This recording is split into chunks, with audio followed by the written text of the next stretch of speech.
Oke, selamat siang semuanya. Sebelum kita mulai, mari kita berdoa dulu untuk agama dan Tuhan kita masing-masing supaya diberikan kemudahan, diberikan kelancaran. Berdoa dipersilahkan. Berdoa selesai. Oke, kemarin kita belajar apa kemarin? Minggu kemarin? Kohort. Nah, sekarang hari ini kita akan bicara mengenai namanya satu lagi metode penelitian yang disebut sebagai case control. Kalau kemarin kohort mulainya dari mana titik startnya? Kalau kohort, titik start untuk penelitiannya dia dimulai dari mana? Dari kontrol dulu atau dari kasus dulu?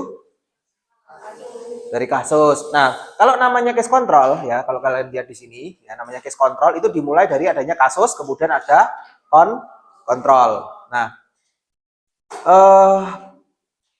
berikutnya, a case control study is a form of observation study that aims to identify risk factor for developing outcome of interest. Jadi, yang namanya case control itu adalah suatu metode observasional. Jadi, yang kita pelajari ini adalah metode-metode yang bersifat observasi, tidak ada metode yang eksperimental. Jadi kalau eksperimental kita memberikan perlakuan kepada subjek penelitian kita. Nah, di sini itu untuk menilai faktor resiko untuk mengetahui outcome yang terjadi. Nah, subjek ya with outcome, contohnya apa disebut sebagai kasus, and tanpa outcome, tanpa adanya kasus. Jadi kalau misalkan kemarin kita lihat apakah ada hubungan antara paparan rokok dengan kanker paru-paru. Tetapi kalau case control kebalik, kita mulai dari kasusnya dulu. Apakah kanker paru-paru itu berkaitan dengan rokok? Seperti itu. Itu mulainya. Kita harus mulai dari kasusnya terlebih dahulu, bukan dari paparannya. Tapi kalau case control kita mulai dari kasusnya seperti itu. Subject with outcome and without the outcome are selected and the risk factor of exposure measure are collected retrospectively in both group either from the subject or from any available records. Jadi yang namanya cohort kemarin keunggulannya apa? Dia bisa bergerak maju. Ya bisa maju, bisa mundur. Tetapi kalau yang namanya case control, dia hanya bersifat retrospektif. Jadi dia hanya mundur. Dia bergerak mundur. Nih, retrospectively. Jadi kalian harus tahu bedanya antara prospektif dengan retrospektif. Ya. Nah, berikutnya, case control study simply tell us whether any exposure factor occur more or less frequently in cases than in control. If a particular exposure is more common in case, it's associated with an increased risk of outcome and maybe causal factor. Jadi case control itu ya, itu secara sederhana memberitahu kita apakah paparan itu, apakah paparan exposure factor yang terjadi itu lebih banyak atau lebih sedikit dibandingkan dengan kontrol. Jika paparannya secara lebih banyak itu dibandingkan dengan kasus itu berhubungan dengan peningkatan resiko. Begitu juga sebaliknya. Kalau lebih rendah paparannya maka dia menurunkan risiko seperti itu. Nah, if the exposure is less common in cases then control, it may be protective factor. Jadi bisa jadi merupakan faktor pelindung atau faktor protektif seperti itu. Case control study itu memberikan kita gambaran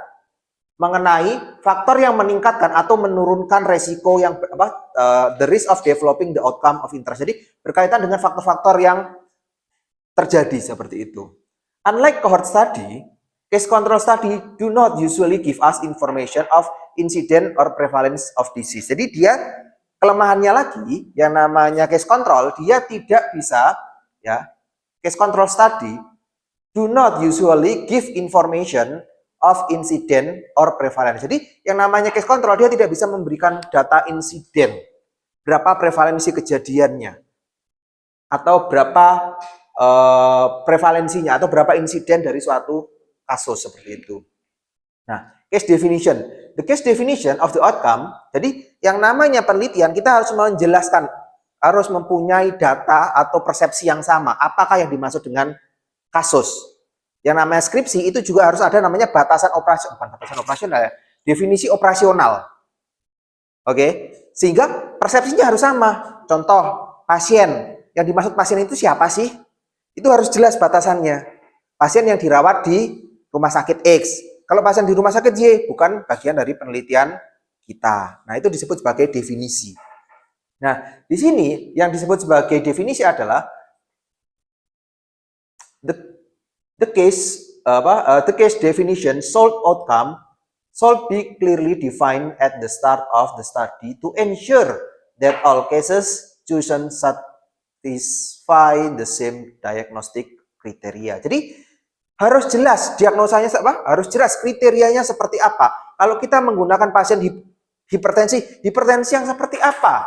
Apakah hipertensi dengan komorbid ataukah hipertensi tanpa komorbid? Harus jelas.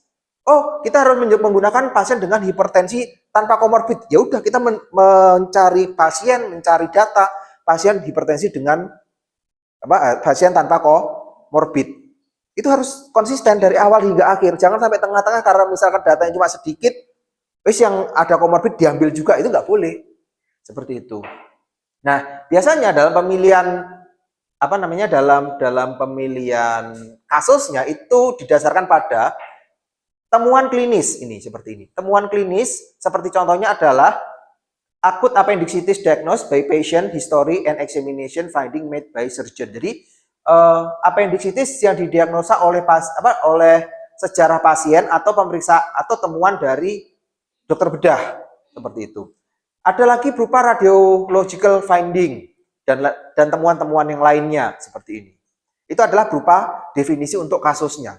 Kalau radiologi misalkan adanya emboli dengan pemeriksaan CT scan. Kalau patologi itu adanya diagnosa dari dari histologinya, pemeriksaan histologi dari kankernya tersebut. Kalau mikrobiologi contohnya adanya Clostridium difficile seperti itu. Nah, inilah yang membedakan antara case control dengan cohort. Kita mulai dari sekarang sini. Ada kasus, ada kontrol. Kemudian dia ditarik ke belakang. Ingat yang membedakan tadi apa? Yang membedakan antara kalau yang cohort tadi dia bisa maju bisa mundur kan, tapi kalau yang case control harus dimulai dari kasus terlebih dahulu. Ya. Nah, dia ditarik mundur. Apakah ada paparan ataukah tidak ada paparan? Ya. Pun sama pada kelompok kasus dicari juga adakah paparan atau tidak ada paparan seperti itu. Itulah yang membedakan antara case control dengan cohort. Seperti itu. Miring lagi. Sini. Nah, berikutnya.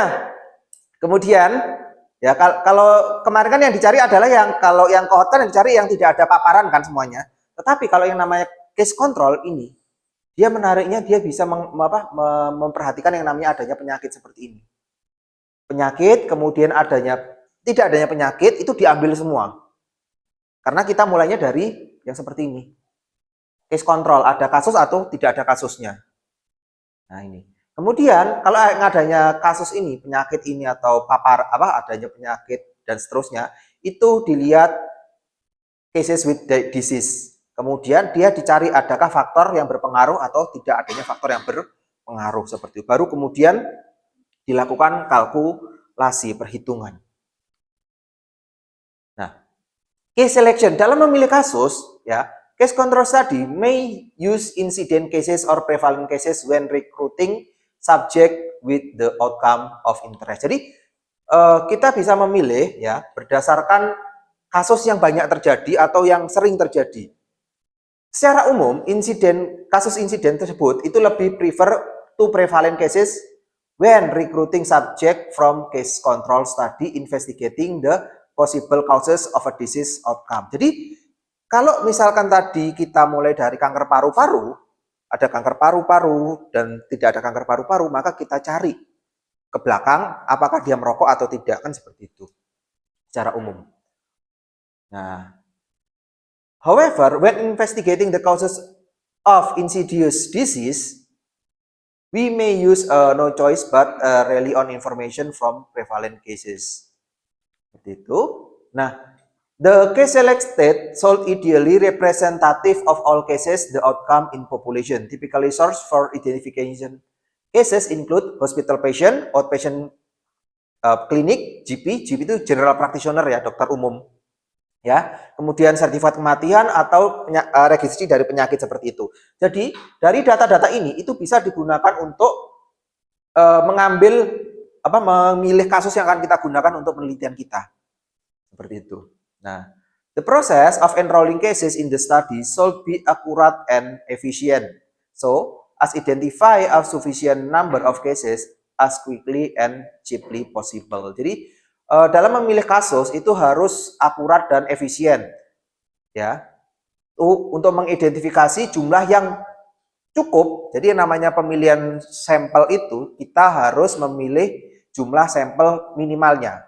Ada namanya istilah sampel minimal untuk memastikan bahwa data yang kita ambil itu sahih. Jadi kita nggak boleh misalkan, oh berapa jumlah sampelnya 10, ya nggak boleh. Harus kalau misalkan kita hitung setelah kita kalkulasi dengan berbagai reason, dengan berbagai macam alasan, ternyata jumlahnya 10, it's fine, nggak apa-apa. Tetapi kalau misalkan jumlahnya minimalnya 300, kamu ngambil 10, itu datanya menjadi tidak valid. Seperti itu. Nah, ini adalah incident cases versus prevalent cases in case control. Jadi, incident cases, kasus-kasus yang bersifat insidental, itu adalah kasus-kasus yang dalam tanda kutip langka. Nah, kalau langka, kita mau mencari faktor risikonya itu agak susah dibandingkan dengan kasus yang prevalen atau kasus yang sering muncul seperti itu.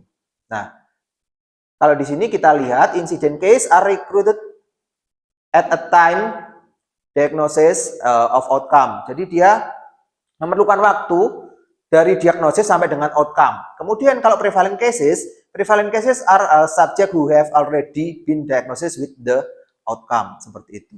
Ini adalah perbedaan antara incident case dan prevalent case. Nah, ini dalam pemilihan kontrol, ya, control selection. Ideally, ya, dalam pemilihan kontrol, idealnya dalam pemilihan itu dari sumber yang sama dengan kasusnya. Ya. Contohnya, kasus dan kontrol dua-duanya diambil dari data pemeriksaan dokter umum atau general practitioner, itu bisa kita ambil. Jadi harus kita ambil dari sumber yang sama. Jangan sampai kita ngambil yang satu di rumah sakit A, yang satu kita ngambilnya dari rumah sakit B. Itu nggak boleh karena datanya bisa jadi sangat heterogen, sangat tidak sesuai dengan kriteria yang kita gunakan. Tetapi kalau datanya kita ambil yang satu misalkan di rumah sakit Malang, di rumah sakit yang sama, itu kemungkinan datanya homogen seperti itu. Ya. Kemudian, be sample independently for exposure status. Jadi dalam pengambilan sampel itu harus independen, tidak boleh ada gangguan, tidak boleh ada yang namanya intervensi dari peneliti seperti itu. Sebagai contoh, unexposed and exposed control should have the same probability of selection. Jadi dia memiliki kemungkinan yang sama di mana pemilihannya itu misalkan dalam satu kelompok kontrol, itu harus kita ngambilnya juga memiliki kemungkinan yang sama. Oh, kita ngambil pasien ini, oh kita ngambil pasien ini. Cara yang paling gampang adalah kita kopioan.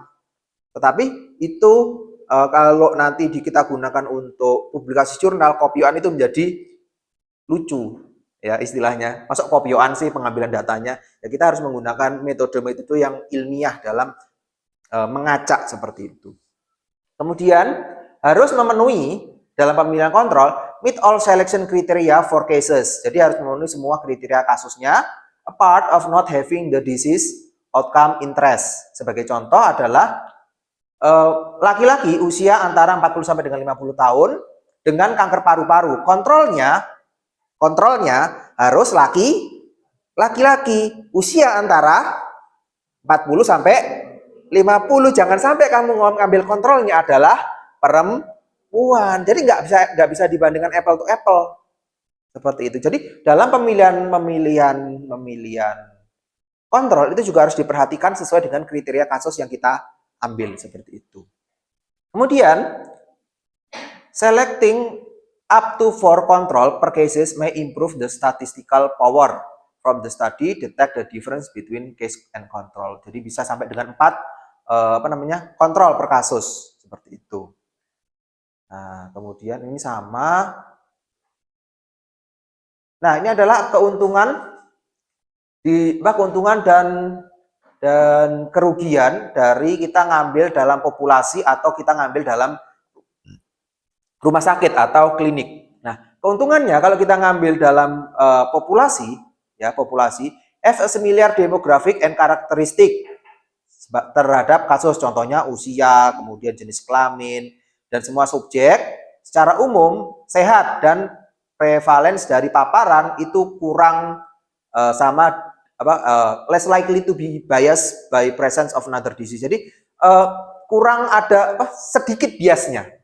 Ada sedikit biasnya kalau kita ngambil dari populasi seperti itu akibat adanya penyakit yang lainnya.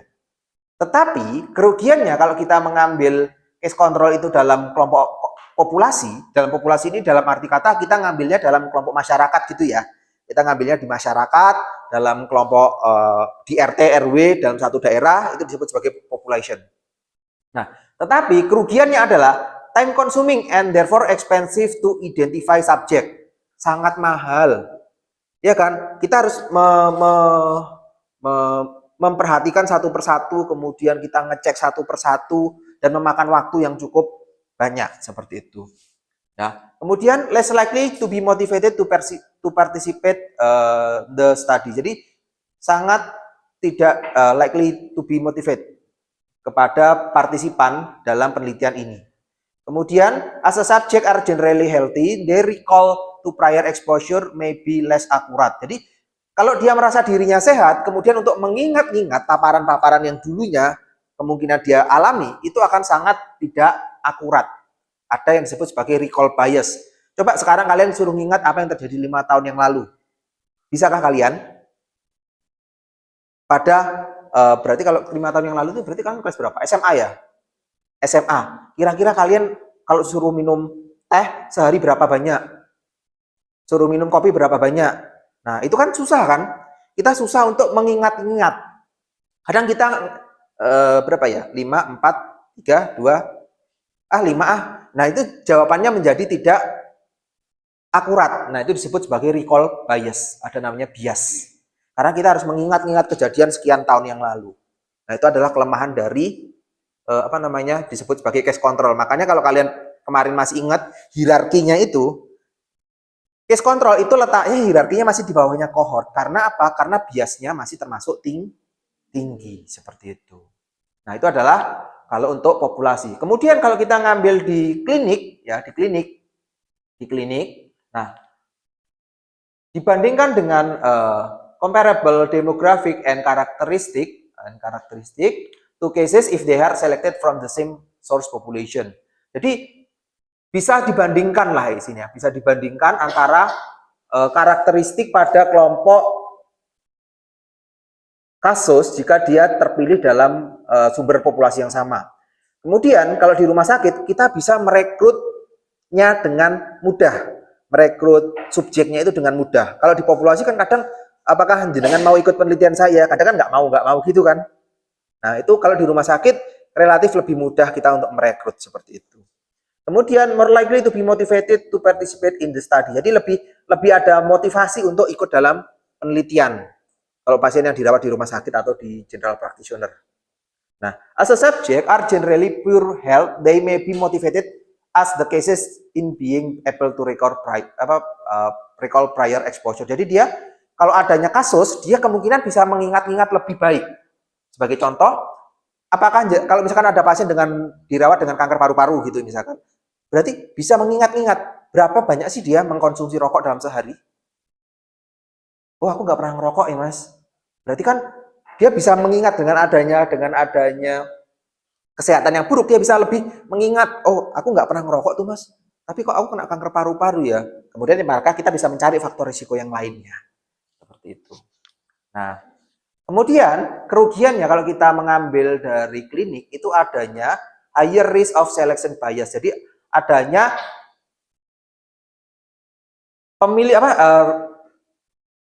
resiko yang lebih tinggi dalam bias dalam pemilihan itu lebih besar, seperti itu. Kemudian based on current knowledge, medical problem in control should be unrelated to exposure. Bisa jadi kondisi medis dalam kelompok kontrol itu tidak berhubungan secara langsung dengan paparan, seperti itu. Jadi misalkan kita mau ngambil pasien kanker, tapi kontrolnya kita ambil orang yang sakit diabetes, kadang kan nggak match kan, seperti itu. Nah, seperti itu, itulah yang tidak berhubungan dengan paparan secara langsung. Ini ada namanya matching, nanti bisa sendiri. Jadi yang matching itu dalam kelompok dalam penelitian itu bukan berarti kita mencocok-cocokkan ya. Bukan berarti oh ini kelompok ini harus diambil seperti ini, kelompok ini seperti ini, dicocok-cocokkan, bukan seperti ini. Many cases control study have match design where selecting cases and control to ensure that have two group are the similar each other as possible. Jadi kita mencocokkan, kita mengambil kelompok ini untuk masuk dalam kelompok kontrol, ngambil ini dalam kelompok kontrol supaya apa? Supaya pemilihannya itu bisa sama. Misalkan kita ngambil sama-sama usia 50, yang 50, yang satu dimasukkan dalam kelompok kontrol, yang satu dimasukkan ke dalam kelompok perlakuan, itu disebut sebagai matching. Supaya apa ini? Supaya terdapat dua kelompok yang similar atau sama. Seperti itu disebut sebagai matching. Pengaturannya seperti itu. Ya. Sebagai contoh adalah kasus dan kontrol dapat di-matchkan berdasarkan usia dan jenis kelamin. Sebagai contoh adalah kelompok subjek dengan 3 tahun 3 year of each other. However, the two match design and the effect of the matching variable on the disease outcome cannot be investigated when analyzing the study result. Itu yang disebut sebagai matching. Nah, kemudian pengukuran dalam status paparannya, the exposure status to possible risk factor for the outcome measure retrospectively from all cases and control. Jadi dalam mengukur paparan terhadap sesuatu paparan itu dia dilakukan secara retrospektif, dia mundur ke belakang seperti itu. Data on the wide variety exposure are usually collecting including those related to occupation, diet, lifestyle, change, dan lain sebagainya. The method used to measure the exposure status should be the same for all cases and kontrol. Jadi metode yang digunakan harus sama antara kelompok kontrol sama kelompok perlakuan. Nggak boleh misalkan kita mengukur kelompok kontrol dengan HbA1c, yang satu menggunakan metode yang berbeda. Itu nggak boleh. Harus sama-sama pengukuran dengan metode yang sama. Karena kalau menggunakan metode yang berbeda, itu bisa saja menyebabkan hasil yang berbeda pula. Nah, ini kemudian sumber-sumber datanya terhadap paparan, itu kita bisa menggunakan telepon, atau interview pada pasien atau keluarga pasien. Kemudian kita bisa menggunakan kuesioner yang terstandar. Ya, kita bisa menggunakan kuesioner untuk mengukur faktor risiko terhadap suatu hal, atau kita bisa menggunakan data farmasi, ya, data yang ada di farmasi, resepnya dan lain sebagainya, atau kita bisa menggunakan medical record, kemudian employment record, kemudian biological specimen, dan lain sebagainya. Nah, ini adalah menginterpretasikan dari hasilnya. Kalau kemarin yang kohort itu kan juga tabel 4x4 kan. Nah, ini pun juga sama. Apakah ada, kita mulai dari penyakitnya terlebih dahulu. Apakah ada penyakitnya atau tidak? Kalau di sini misalkan kanker, ya, misalkan di sini kanker, apakah kanker? Ya atau tidak. Dalam suatu populasi, kita lihat paparannya. Kita lihat paparannya, berapa banyak paparannya. Seperti itu. Ya. Kalau kita lihat paparannya, apakah dia merokok? Ya atau tidak. Nah, itulah yang dihitung. Kita ngitungnya sederhana aja sih sebenarnya, pakai hitung-hitungan sederhana juga bisa. Nah, misalkan dia yang D1 itu, dia mengalami kanker paru-paru. Tetapi dia juga merokok. Nah, itu dilihat berapa jumlahnya, dihitung. Kemudian, pada kelompok berikutnya, apakah ada kelompok dia mengalami penyakit, tetapi dia tidak merokok. Hitung berapa jumlahnya dalam sampel kita. Misalkan sampel kita ada 100. Berapa jumlahnya dari 100 itu? Oke. Kemudian, untuk disease-nya, untuk penyakitnya, kita juga ngitung apakah ada dia itu mengalami tidak mengalami kanker paru-paru, tetapi dia merokok. Nah, ini kan bisa kita gunakan kan sebagai dasar atau perbandingan untuk menghitung faktor resikonya tadi. Nah, yang terakhir kita juga ngitung ini. Dia tidak merokok, tapi dia juga tidak mengalami kanker paru-paru. Nah, kemudian kita hitung D1 plus H1, D0, H0, dan seterusnya, maka N-nya seperti ini. N sama dengan D1 plus D0 ditambah H1 plus H0. Seperti itu. Nah, kemudian ini adalah cara menghitungnya probability ya, odds exposure in case. Jadi faktor resiko terhadap paparan dalam kasus itu misalkan probabilitas menjadi terpapar di antara semua kasus dibagi sama probabilitas tidak terpapar terhadap semua kasus. Nah, atau D1 per D0 ini hitung-hitungan pembagian sederhana kok sebenarnya. Nah, ini kalau mungkin ada yang mau melakukan nanti untuk skripsi, ya boleh aja loh. Kita ngelihat berapa sih faktor resikonya, seperti itu, untuk melihat odds ratio-nya. Tetapi kita nggak melakukan seperti ini. Kita biasanya menggunakan software statistik, ya bisa pakai Stata, bisa pakai R, bisa pakai Lisrel dan lain sebagainya. Kita bisa menggunakan alat-alat itu. Tapi kalau dihitung secara manual ya bisa sebenarnya, tapi ya ngapain juga kita hitung secara manual. Ya, nah kemudian bisa kita hitung, calculating dan seterusnya. Ya, masih sama. Ini juga interpret. Nah, ini berikutnya masih sama. Kita membaca odds ratio itu sama seperti kemarin. Kita membaca odds ratio. Jadi kalian sudah saya ajarkan ya bagaimana membaca namanya odds ratio. Jadi yang namanya odds ratio, kalau odds ratio-nya 1, maka antara paparan penyakit the odds of disease are same in exposed and unexposed disease. Jadi resikonya itu sama antara kelompok kontrol dengan kelompok perlakuan. Nah, kalau resikonya 2, berarti apa maknanya? The exposure interest double the odds of the disease. Jadi orang yang terpapar itu memiliki resiko berapa kali lipat? 2 kali lipat atau 100%. Iya kan? Nah, kalau paparannya 0,5, berapa? Maksudnya berarti mengurangi 50% resiko. Itu ya. Jadi sudah bisa ya cara membacanya ya. Nah, kemudian ini ada namanya coefficient interval seperti kemarin ya. Nanti bisa dibaca sendiri. Odds ratio versus risk ratio. Nah, ini adalah contoh yang pernah digunakan.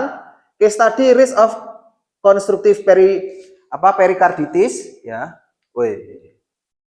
Resiko dari perikarditis setelah akut perikarditis konstruktif. Nah, ini kita lihat akut perikarditisnya ada 500 kasus, kemudian follow up-nya selama 72 bulan, konstruktif perikarditis, non konstruktif perikarditis. Dihitungnya maka ketemu angka 0,183.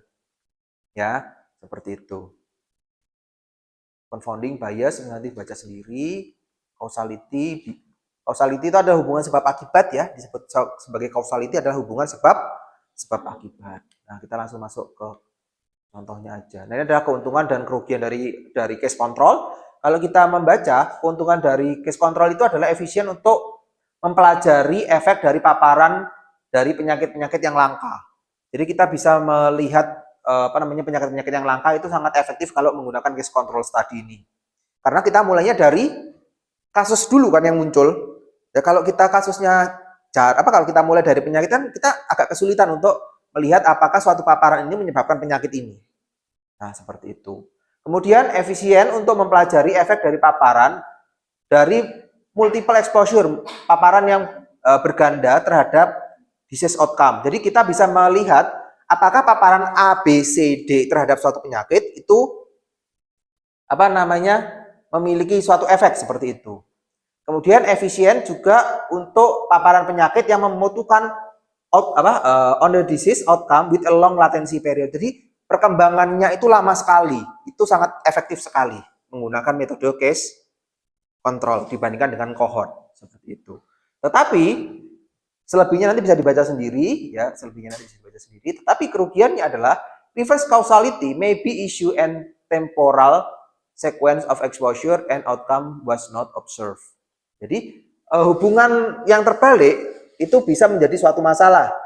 As a temporal sequence, rangkaian temporalnya terhadap paparan dan outcome tidak bisa diobservasi seperti itu. Nah, kemudian retrospective study itu dia memiliki ya particularly prone to recall bias and interviewer bias. Jadi bisa menimbulkan bias yang cukup besar, baik itu recall bias karena dia harus suruh mengingat kejadian yang ada di masa lampau, atau bias terhadap interviewer, ada bias dari si pewawancaranya ini, bisa menimbulkan namanya bias seperti itu. Misalkan kita nanya semau kita sendiri, nah itu bisa menimbulkan namanya bias. Atau kita mengarahkan supaya apa yang kita interview itu menjawab sesuai dengan pertanyaan kita, itu juga disebut sebagai bias. Nggak boleh seperti itu. Nah, can prone to selection bias when choosing cases or control, limited investigating, dan seterusnya. Nah, ini adalah contoh, hitung-hitungan aja. Nah, ini aja langsung kita lihat contohnya. Menarik. Kita pilihkan contoh-contoh atau kasus-kasus yang menarik. Di sini, si siapa namanya? Gauri Desai dan kawan-kawan, dia pengen melihat antara onion and garlic intake and breast cancer against control study in Puerto Rico. Jadi si Desai dan kawan-kawan dia itu pengen melihat apakah dengan mengkonsumsi garlic and onion, ya beda ya, garlic sama onion itu beda ya. Kalau garlic itu apa? Bawang putih. Onion? Bawang apa? Onion itu lebih ke arah bombay. Kalau yang bawang merah, bahasa Inggrisnya apa? Bawang merah. Ya. Shallot. Shallot itu adalah bawang merah. Tapi kalau yang namanya onion itu dia cenderungnya ke arah bawang bombay. Jadi kita pengen melihat nih si Desai dan kawan-kawan itu pengen melihat apakah ada hubungan antara kanker payudara dengan konsumsi bawang. Nah, kita lihat di sini judulnya.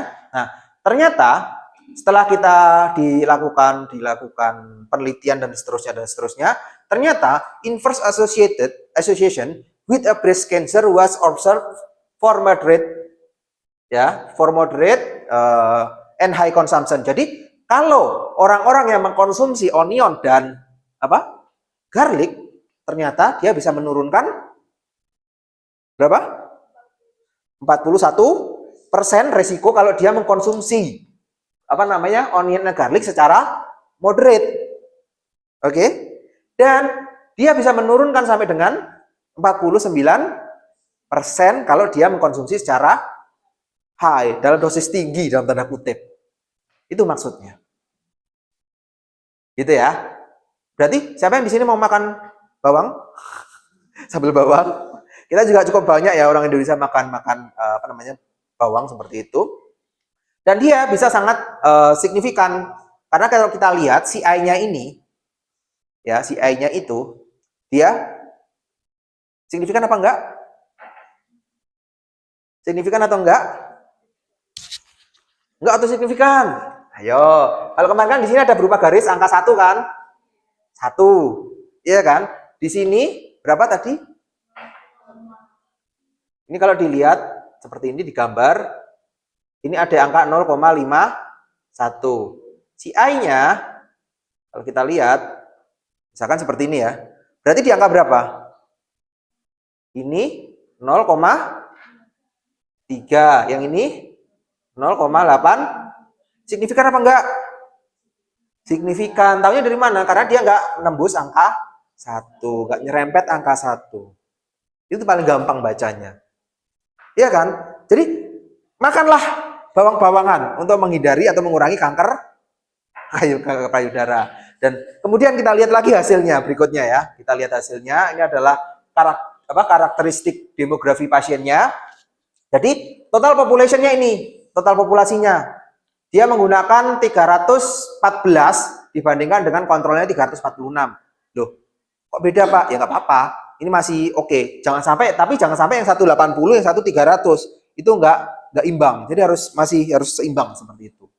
Ya, ini 47 dibandingkan dengan sekian, dengan usia rata-rata 58 sampai dengan 54 dan seterusnya. Nah, ini adalah hubungan antara onion and garlic intake ya, and breast cancer. Ya, jadi kalau kita lihat orang yang mengkonsumsi ya lebih dari 1 kali per hari, ya lebih dari 1 kali per hari. Nah, ini yang dibaca kira-kira yang mana ini? CA per CO, OR, A, B, ini OR-nya ada banyak, ada 4. Yang mana nih yang dibaca kira-kira? Yang mana? Ayo, mengutra gue. Ya, semuanya bisa dibaca, tetapi dia memiliki maknanya sendiri-sendiri. Kalau yang A ini, yang ini kalau kita lihat yang di sini, itu adalah yang A ini adalah data mentahnya. Data mentah yang A ini. Ini data mentah. Kemudian yang B itu dia disesuaikan kembali. Ini kalau kalian baca di sini, adjusted disesuaikan berdasarkan usia dan edukasi, tingkat pendidikannya. Nah, yang bawah yang C, future adjusted for parity, status paritasnya, family history dan history of breast cancer, BMI, age at menarche, smoking dan total energy. Jadi kita sesuaikan lagi berdasarkan usia dan lain sebagainya. Itu bisa terbaca. Nah, kemudian yang D ini, yang D itu dia juga disesuaikan lagi. Disesuaikan lagi berdasarkan apa? Nih. Future for soffritto intake dan lain sebagainya. Soffritto itu bentuk olahan ya, bentuk olahan dari bawang putih yang ada di Puerto Rico itu. Jadi, nah kita bacanya seperti ini. Kita bisa langsung bacanya yang keempat ini. Ya, kalau kita bisa mengkonsumsi onion and garlic lebih dari 1 kali per hari, makan makanan yang mengandung garlic lebih dari 1 kali per hari, maka kita bisa menurunkan resiko kanker payudara sebanyak 31%. Itu kalau yang bentuk bentuk garlic sama garlic sama onionnya. Tetapi kalau kita melihat dari soffritto-nya, kita nanti kalian googling lah namanya soffritto itu seperti apa. Itu seperti bumbu, kalau orang Jawa bilang ya mungkin kayak bumbu pecel gitu, tapi bahannya dari garlic seperti itu. Jadi kalau dari soffritto, dia malah lebih keren lagi. Bisa menurunkan risiko kanker payudara hingga 64%. Seperti itu. Karena soffritto, kalau kemarin saya sempat googling, itu dia banyak nggak cuma bawang putih, tapi ada bahan-bahan yang lain yang digunakan seperti itu. Ya, nih kita bisa melihat dari sini. Itu yang lebih dari 1 kali sehari. Tapi kalau kita orang Indonesia kayaknya kalau makan bawang-bawangan kayaknya sering ya, pagi siang malam itu mesti mengandung bawang, apalagi anak kos-kosan. Makan penyetan mesti mengandung bawang. Ya, seperti itu. Berikutnya, nah ini hubungan, kita lihat hubungan antara total onion and garlic intake ya and breast cancer pada total populasi. Kalau ini kan berdasarkan pada asupannya. Ya, berdasarkan berapa banyaknya. Tetapi kalau ini itu berdasarkan pada kelompok usianya. Misalkan pada sebelum menopause sama setelah menopause. Kalau kita lihat di sini, ya, kita lihat di sini, ini untuk total population. Jadi semuanya ini digabung. Kalau untuk total population, kalau kita lihat dari sini, ya, orang yang mengkonsumsi kita lihat yang C aja di sini. Kalau yang C kan berarti the variable of onion and garlic of soffritto intake, frequency, categories as nerve, dan seterusnya nanti bisa dibaca. Kalau yang high itu dia 5 sampai dengan 8. 5 sampai dengan 8 itu dikategorikan sebagai high. Kalau mengkonsumsinya dengan sering mengkonsumsi bawang-bawangan tadi, kita lihat di sini. Berapa? Menurunkan resiko kanker payudara sampai dengan berapa? Secara umum. Berapa? 49%. Itu cara membacanya. Kemudian, kalau pada premenopause itu berarti pada wanita-wanita yang belum mengalami menopause. Kalau kita lihat dari sini, CI-nya sampai dengan 48%. Kalau yang di pada postmenopause itu kan setelah mengalami menopause, berarti sekitar usia 50 ke atas lah ya, 45 tahun ke atas. Berapa? Sangat besar ya. Berarti pada saat postmenopause setelah mengalami menopause, banyakin makan bawang-bawangan untuk mengurangi resiko. Ya. Dan bawang-bawangan itu juga menarik. Saya dulu pernah melakukan penelitian sih sama mahasiswa, melihat konsumsi minyak kapsul bawang putih, ya minyak kapsul bawang putih itu untuk menurunkan tekanan darah sama menurunkan gula darah, dan hasilnya sangat signifikan sekali dia. Tapi dia sebagai komplementer, sebagai terapi komplement. Jadi dia tetap minum obat, tetapi ditambah dengan bawang-bawangan itu tadi. Dan hasilnya ternyata signifikan sekali, dia menurunkan gula darahnya. Seperti itu. Jadi bawang-bawangan, ya mungkin kalau ada yang mau menanam, silahkan, karena dia juga memiliki banyak manfaat. Nah, kemudian, tadi kan itu dari presentasinya ya, dari OR-nya ya. Kalau dari statistikanya, signifikan apa enggak ini hasilnya? Yang general population dulu. Populasi secara umum. Secara umum.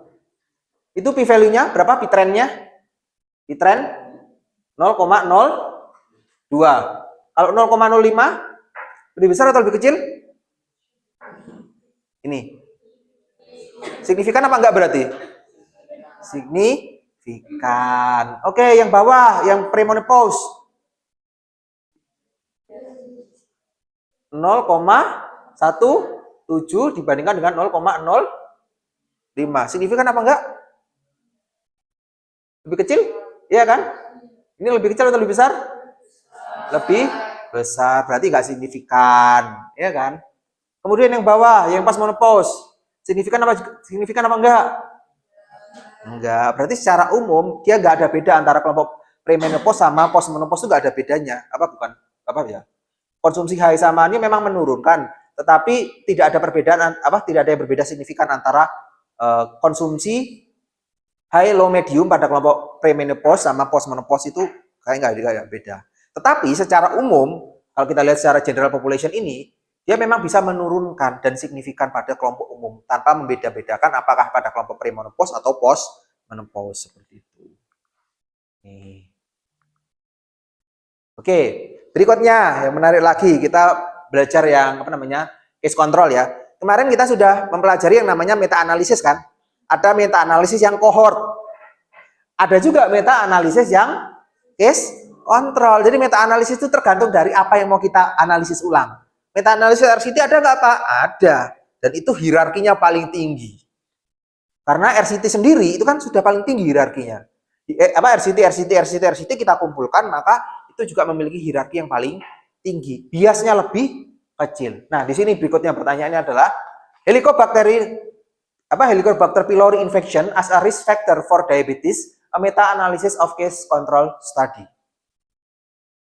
Tahu Helicobacter pylori apa? H. pylori? Bukan Haji pylori loh ya. H. pylori apa? H. pylori? Ayo. Apa? PUD, betul. Jadi dia adalah bakteri yang menyebabkan peptic ulcer disease, yang menyebabkan MAH. Dan yang lucunya adalah kalau kalian pernah baca yang penemu Helicobacter pylori ini, dia memiliki suatu apa ya istilahnya kalau dalam bahasa kok lupa ya aku ya. Mempunyai suatu dugaan bahwa Helicobacter pylori ini menjadi penyebab PUD, penyebab MAH. Orang-orang kan nggak percaya kan. Akhirnya apa dilakukan dia untuk membuktikan bahwa ini yang benar-benar terjadi? Dia bisa membuktikan bahwa infeksi Helicobacter pylori itu menyebabkan MAH. Bakterinya ditelan sendiri. Dan akhirnya dia mengalami MAH. Dan dia menggunakan pengobatan untuk menggunakan obat MAH itu untuk menyembuhkannya. Dan ternyata memang benar bahwa Helicobacter pylori inilah yang menyebabkan PUD, menyebabkan MAH. Dan akhirnya dia mendapatkan hadiah Nobel karena penemuannya itu. Nah, kita masuk ke sini. Ya, apakah infeksi Helicobacter pylori itu berhubungan dengan faktor risiko diabetes? Kayaknya nggak nyambung ya.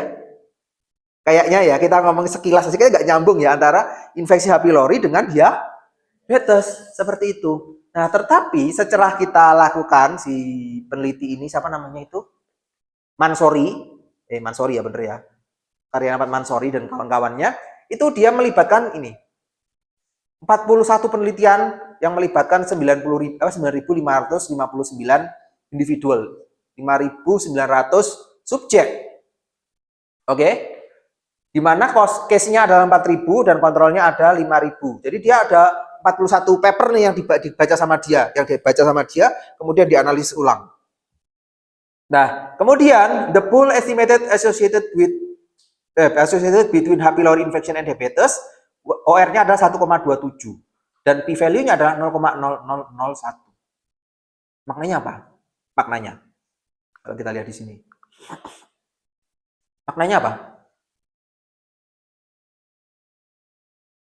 The effect of H. pylori infection on diabetes diabetes both types, type 1 and type 2, was 1,17 and 1,45 dan 1,43. Maknanya apa? Yang ini dulu, yang atas dulu.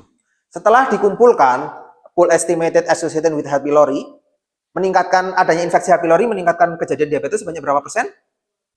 27%.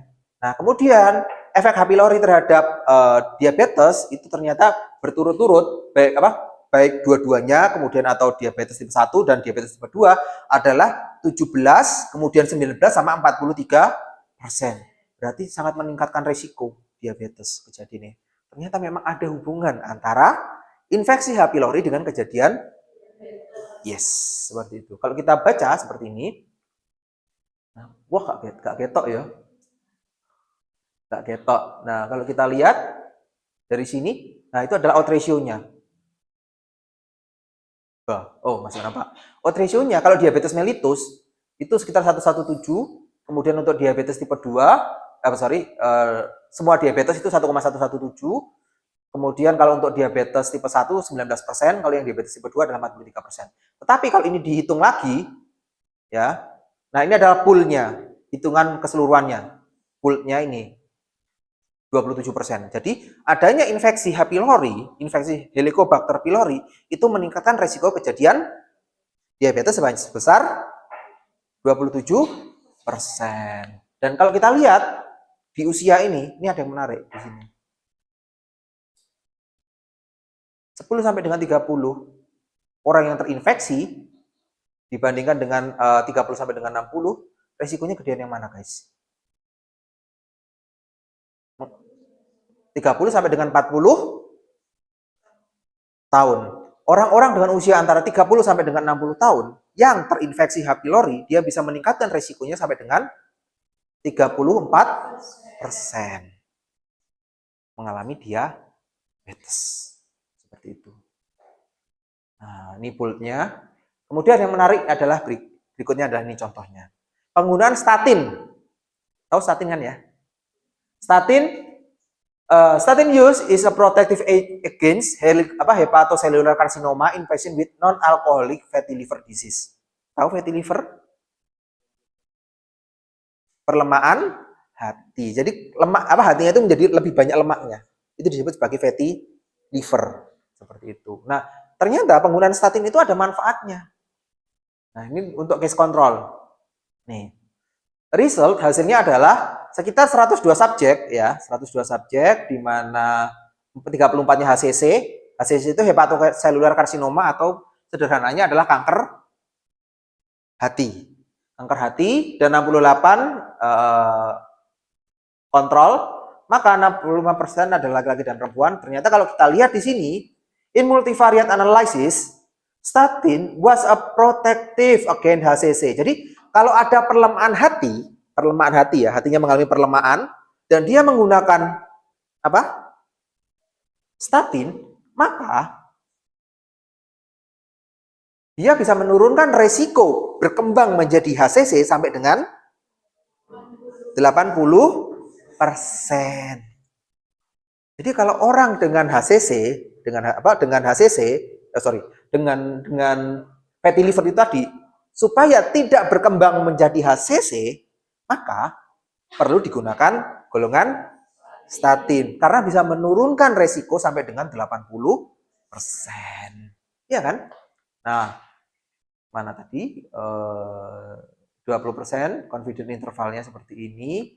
Nah, kemudian while hypertension ya was a risk factor for HCC. Jadi hipertensi itu jadi ada pasien dengan perlemahan hati dan dia mengalami hipertensi yang tidak dikontrol, maka akan meningkatkan resiko mengalami HCC sampai dengan berapa? 4,480%. Gila ya. Jadi orang mengalami perlemahan hati juga harus dikontrol tekanan darahnya. Karena kalau nggak dikontrol, ini resikonya. Dia bisa mengalami berkembang menjadi HCC. Kalau udah kanker, apa terapinya yang kalau sudah mengalami HCC? Potong. Livernya potong. Donor. Tuh. Ya, seperti itu. Nah, in multiple analysis, visceral adiposative tissue makes male was higher before HCC diagnosis dan seterusnya. Nah, ini kalau kita lihat, ini adalah multivariat, ini adalah yang di sini adalah analisis univariat. Jadi dia analisisnya dihitung secara sendiri-sendiri. Sendiri-sendiri disebut sebagai univariat. Nah, kalau kita lihat di sini, antara penggunaan statin, metformin, aspirin, ASE, ARB dan lain sebagainya, ternyata sendiri-sendiri dia bisa menurunkan risiko. Menurunkan risikonya mengalami HCC, hepatocellular karsinoma. Kemudian kita lihat nilai p-value-nya signifikan? Yes. Sangat signifikan. Ya kan, kurang dari 0,05 semua kan? Oh, ada yang lebih. Oke, yang lebih adalah penggunaan metformin dan aspirin. Maka metformin dan aspirin itu akan kita exclude, kita buang untuk analisis selanjutnya. Maka yang berikutnya kita lihat adalah apakah penggunaan statin, kemudian ACE/ARB dan hypertension itu berpengaruh terhadap HCC. Ternyata, dan juga ini ada yang namanya VAT ini. VAT adalah visceral adiposa tissue. Jadi visceral adiposa tissue itu adalah penumpukan lemak yang ada di perut. Jadi yang buncit-buncit ini juga harus hati-hati, termasuk saya. Ya, saya juga termasuk agak buncit ini. Jadi harus hati-hati karena semakin buncit itu akan semakin meningkatkan resiko mengalami HCC kalau mengalami perlemahan hati. Nah, setelah itu berikutnya dilakukan uji analisis lainnya, namanya analisis multivariat ini. Multivariat itu menghitung beberapa faktor sekaligus. 1, 2, 3, 4, 5, 6 dihitung sekaligus. Jebret. Manakah di antara 4 faktor ini yang menjadi faktor pelindung dan faktor memperparah? Nah, ternyata kalau kita lihat di sini, penggunaan statin bisa menurunkan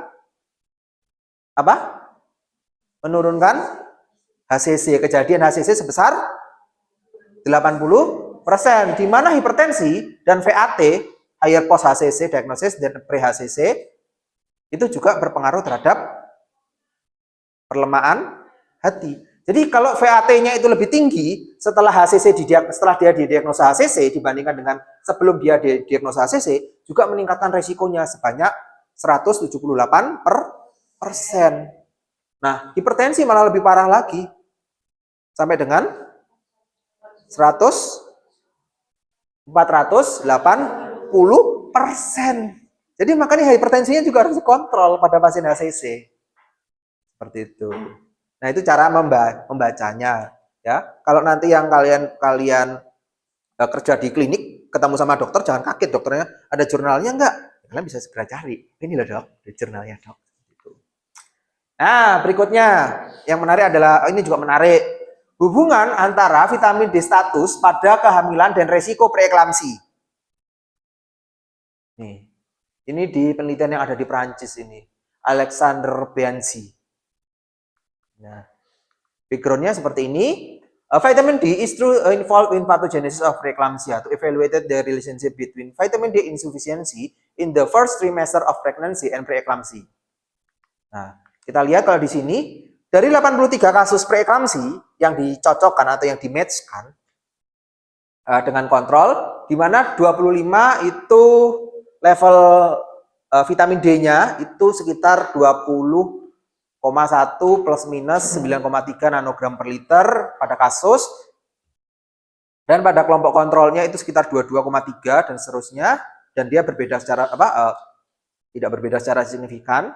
The risk for preeclampsia with 2 OHD level lebih dari 30, nanti bisa ternyata itu bisa menurunkan, tetapi dia tidak signifikan. Bisa menurunkan sebanyak 43% resiko mengalami preeklamsi. Ya, tetapi ketika ada perempuan dengan 25 OHD level itu kurang dari 30, ya. Nah, kita baca aja di sini di tabelnya, lebih enak baca di tabel. Kalau saya lebih enak sepertinya. Jadi, kalau pada trimester pertama, di mana orang yang memiliki kadar vitamin D tinggi itu memiliki resiko berapa? Mengurangi resiko 43%, mengurangi resiko kejadian preeklamsi sebanyak 43%. Tetapi sayangnya dia tidak signifikan secara statistik. Karena p-value-nya masih lebih dari 0,05. Kemudian kalau pada trimester terakhir, maka bisa menurunkan sampai dengan 57% dan dia signifikan. Jadi kalau orang yang mengalami preeklamsi mengalami kehamilan jangan sampai juga kekurangan vitamin D. Karena kalau dia kekurangan vitamin D juga bisa mengalami yang namanya preeklamsi, dan preeklamsi bisa berakibat fatal bagi dua-duanya, bagi ibu maupun bagi bayinya. Nah, kemudian kalau kita lihat di sini ya, antara low maksudnya low kok hilang.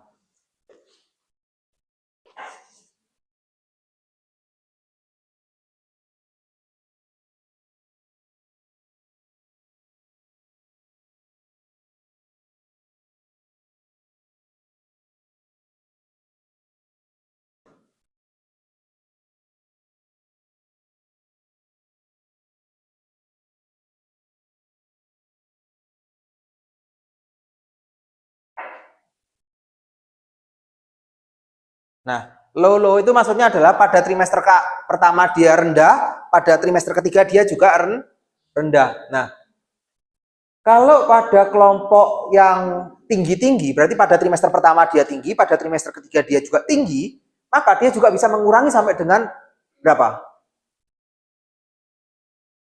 Berapa?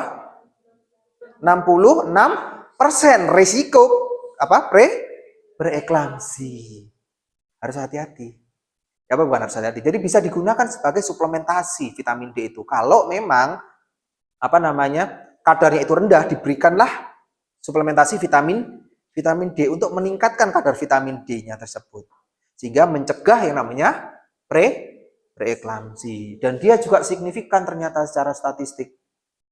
Ini kurang dari 0,05. Jadi pada saat kehamilan sebaiknya juga ada suplementasi vitamin D kalau pada orang-orang dengan status vitamin D yang rendah untuk mencegah kejadian preeklamsi. Begitu ya.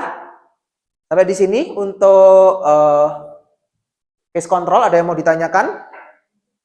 Oke, kalau nggak ada yang ditanyakan, kita cukupkan ya pertemuan kita pada siang hari ini. Terima kasih. Sebelumnya, matikan dulu ininya.